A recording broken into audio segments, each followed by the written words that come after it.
I'm Wonderbeard the Pirate, always being with you through my vlogs, teaching you, guiding you with all the ways to do what to do with junk and trash. Put them up for display, or you could resell them, but don't throw it away. Keep them, appreciate them.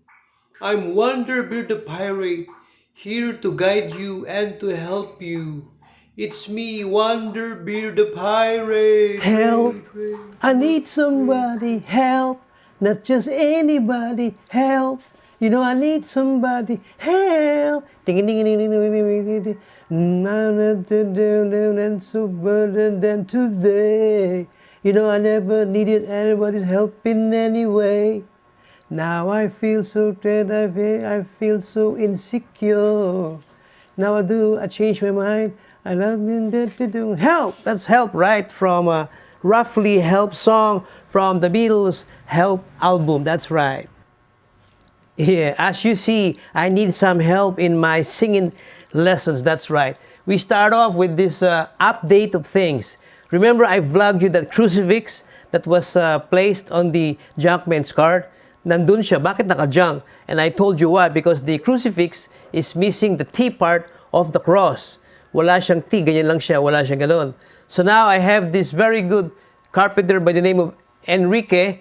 Enrique here helped me to place a T bar on the crucifix. So here it is now. I'm showing you the rosary in complete version. Okay, there it is. There's the rosary. And there we have the T made by my carpenter. There you see, it's now in a complete version. Naka-varnish pa siya with natural varnish. So this is a very huge crucifix, folks. And now it's complete with all this segments. You see, it's now there. There you go. So I don't think I have plans of selling this. I'm going to hang this someday in my condo or townhouse. How about that? Right, sure. And do you guys still remember that fish that I vlogged you? The fish na plant box? Well, the same carpenter, Enrique, was able to fix it. He cleaned it up and he varnished it with natural varnish. Okay? So now bringing up the varnish plant box fish. There it is. There you go. See, folks? There it is. Oh, oh, magnificent. Para siyang tilapyang malaki. Okay? Varnished. It's large, like a shark. But it's not. Look at the inside. It's also clean and varnished naturally. So I might sell this or not, or just display it in my upcoming soon townhouse or condominium. It all depends, right? Nice, no? I can't believe that these items were from the Magbobote, but this came from the Magbobote. Okay? So let that be a lesson, folks. If you have some junk stuff and they're damaged, don't just junk it. Try to repair it, then display it. Fine. And from the Magbobote again, about 2 days ago, he said, "Sir, you like Pope John Paul II?" I said, "Sure. Anything about Pope John Paul II is most important." Kasi saint na siya ngayon eh. People have been praying to him and miracles have been happening. Okay, so exactly what are these items? Well, she sold this group of stamps about Pope John Paul II to me. So this is the picture. You see? Do you see it? Yeah, you see? Wow, we have 2, 4, 6, 8, 10 stamps all about Saint Pope John Paul II. You see, these stamps were made when he was beatified. The year was 1996. Nakalagay, hindi, I'm sorry, May 1, 2011, when he was beatified. Okay, about a few years later, he became a saint already. Imagine that, so see, Saint Pope John Paul II. So if you guys have any problems with your health, with your depression or what, you can pray to him and request miracles. Okay, and let's hope that the answers to your prayers will come quickly. That's right, Saint Pope John Paul II. I have here a poster that I showed you before of Saint Pope John II. There it is. Huh? That's a mini poster from him. Okay, Saint Pope John Paul II, a great saint. Was replaced by Saint Benedict, I think. Right. Then to continue from the Japan surplus shop, I got this flute. It's made of bamboo, huh? A bamboo flute. And here it is, folks. It's a bamboo flute. It's really made of bamboo, as you can see. The bamboo fixtures, yeah, see? The elements. Kaya lang, I'm just wondering, folks, no? Di ba may yung flute, may butas dito at may butas dyan. And you can blow air, and the air will pass through the cylinder, di ba? Kaya nagtaka ako, no? Wala siyang butas, you see? It's not hollow. Sa kabila, is also walang butas. It's not hollow. The only hole is from this part. Up to now, I'm still trying to figure out how the Japanese played this kind of flute. By whistling or humming, I don't know. So, I'm going to update this to you one of these days, so you'll find out exactly how to play this flute item, which I got for free. I requested from the owner. Sabi ko, akin na lang yan kasi kahoy lang naman. She gave it for free. You see that? Imagine that. Then, from the magbobote also, this one I had to buy this. It cost about $200. Okay? It came in its original black leatherette pouch. What is it, you might ask? And the magbobote said, sir, ano po yan? Coffee stirrer na electrical. Coffee stirrer? Di ba you mix your coffee with your teaspoon? Pero this one is something different. Okay? So it's like this. This is the handle. By the way, the brand is Unicity. Unicity. Maybe Universal. It's battery powered, showing you the battery. See? There's the battery compartment using 2 AA batteries. Still good. It's a good thing the cover is still there, yung battery compartment. Putting the battery back. Just a minute, folks. Give me time. Okay, cover is back. And you put this thing, this plastic stirrer on top like this. Okay. Okay, it's in. Now when you press this button here, or you push the button, the front part will circulate. Okay, so you see, it's moving around. See? It's moving, it's whipping. Whip it good. Don't stop. Whip it, see? Then you can stop it. See, stop and go. So the idea there is to get this. Let's say that this is your coffee cup. It's full of coffee, and then you mix it like that. Yeah, gagano ka. Mixing around like that, then stop. You see that? So there are many different fixture designs for this coffee stirrers. Iba-ibang klase. But mostly like that. To whip it. To whip the milk, whip the cream. Just keep whipping. The chocolate, the Coke float. Okay? Now, you're asking me, Wonderbeard, bakit pa kailangan ng ganyan? Why not just get a teaspoon and mix it yourself? Well, I'll tell you. You know, people by nature are, what shall we say, convenient people. They want to do things na hindi nahihirapan, that they won't have a hard time. So, what better way to mix your coffee than to use this item and you can mix it yourself? Para siyang status symbol, para siyang symbol of socialness. Social ka eh. Okay? So, parang bakit pa kailangan di mano? You can do it electrically. You see? So, that's the idea there. So, he sold this to me about $200 in working condition, of course. And you're saying, okay, Wonderbeard, it's $200. It works. The social. Why was it with the magbobote? Why did the magbobote have this? So it's my belief, no, I assimilate, I speculate that the former owner of this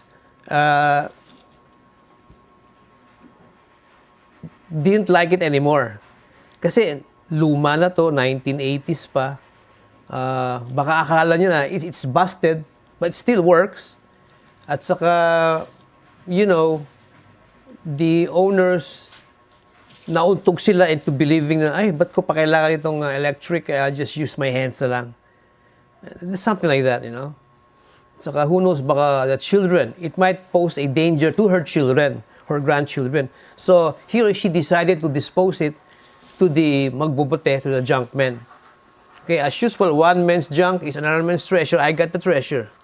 So, what are my plans here? Well, I could use this myself kasi I drink coffee in the morning and sometimes in the mid-afternoon by 3 p.m. Pero, I can't see myself mixing my coffee using that device. Di maano lang. Pero that's why I'm thinking of having it, I'll try to resell it to online. Perhaps somebody out there gives a damn about mixing their coffee in a social manner. Yeah, that's right. I might. Fine. Okay? And then, we have now what is known as our, correct? Our main vlog feature. This is my 120th vlog. So, it's kind of special, di ba? I have this neighbor. My neighbor sells me antiques and all kinds of junk every now and then. May konting kamahalan, pero I still buy it kasi it's good. They're good. Now, yesterday, this woman texted me saying, "Sir, you want a old jar from the 1950s?" Huh? Old glass jar, sabi niya. Oh, sounds good. So, I said yes. So, by the afternoon, I was invited to her home, and wow, I saw 3 1950s glass jars on display. Ooh, the moment I saw them, I said, oh, I like them. I like them. Yes, sir, I'll sell them for 200 each. Whoa. I said, well, it's a bit stiff, pero it's a deal. So, Wonder Mates and people of the world, Wonderbeard was able to buy three antique glass jars or containers. I asked her, where were they used before? And she said, sir, I used, these glass jars came from a sari-sari store or variety store that was once active in her home for about 10 years. Hanggang nawala na lang. So she kept the jars for future sake. Okay, ladies and gentlemen. So I was able to get these jars, all 3 of them, and brought them to my home where I cleaned them, and now I'm presenting them to you. Okay? So with no more further ado, folks, I'd like to show one of the jars to you. Not all, because it's kind of dangerous. I might break them. Okay, so here is one of the jars. Okay, showing. Oh, do you see it, folks? This is one of the antique glass jars or container from the 1950s. You see? Do you see the imperfections of making this glass jar? There are bubbles, see? Do you see the bubbles? Huh? Do you see the bubbles there? 1 bubble, 2 bubbles. You see? There are bubbles inside. And this one is not a crack. This is an imperfection of glass making. Okay? The design is definitely 1950s from the Philippines. Not China, not Hong Kong, not any other country. There are no markings on the bottom part. But do you see the candle wax, yellow candle wax here? Because this was once used as a candle holder for lighting. Brown out, place the candle inside, and the wind will not blow out the candle flame. Nice, no? It's quite beautiful. Beauty is in the eye of the beholder. Okay? This square part here is used for sticking your own personal labels. Apa or candies or chewing gum or whatever you like to sell can be placed in that, shall we say, glass container or jar. And another uniqueness of it is, alam mo, yung mga bote dati were color green in color. Greenish, medyo green nga, see? That reflects the kind of jar quality dati. So, I'm glad it has survived since the 1950s. But don't you notice, meron siya mga twisted grooves here, which means that the jar used to have a cover. And the covers were made of metal. Metal, 1950s, up to now, siguro by the time, the metal, the kalawag destroyed the metal jar containers. Wala na. So, I will have to improvise, or I will have to find another substitute, plastic or metal. It might take some time. Okay, you see? So, these are magnificent, no? Beautiful. And I have 3 of them. What are my plans for these 3 jars? Well, I could display them kasi they're worth displaying. I could use them because they'll be worth using. Or I could even sell them. If I will sell them, I will sell probably only 1. Not all 3 kasi mawawala na yung aking collector's items. You understand? So, that's it, folks. I hope you learned something again from our vlog number 120 this time about all these glass jars. You can please give me a good like, please give me a good subscribe, and please give me some comments. Yung bang, Wonderbeard, kung bibili ako ng isa sa iyo, magkano? Well, if you'd like to know, I sell for about 1,500 each. See?